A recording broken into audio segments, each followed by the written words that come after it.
ورحمة الله وبركاته. ازي حضراتكم عاملين ايه؟ يا رب دايما تكونوا بخير ومعانا فيديو جديد وخبر جديد. بس يا ريت قبل ما نبدا اخبارنا متنساش نعمل لايك، نشترك في القناه، وقبل ده كله نصلي على سيدنا محمد. اللهم صل على سيدنا محمد. خبرنا النهارده بيتكلم عن اليوتيوبر الشهير سبيد، وهو بيدوق الكسكس في المغرب وكمان البراق، وبيقول الاصل هو افضل طبعا. وتعالوا بينا نشوف اللقطات اللي ميزت الاكل الجزائري عن نظيره، وقال انه ده تقليد وفين اللحم، وكمان البراق ما عجبوش خالص. رد فعل واضح واحراج شديد لاهل المغرب يعني، وكان رد فعل واضح جدا قدام الكاميرا. What is this? Couscous, bro. Couscous? Yeah, bro. I got this from Algeria.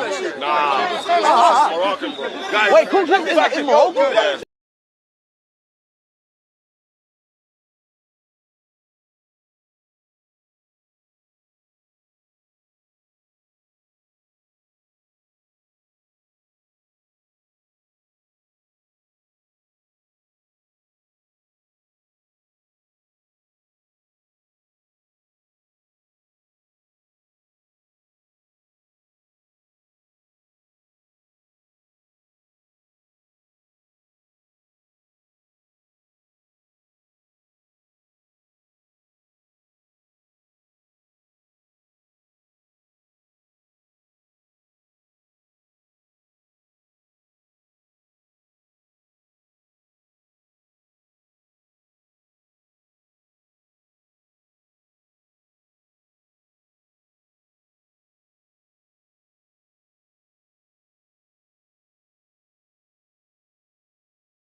Nah.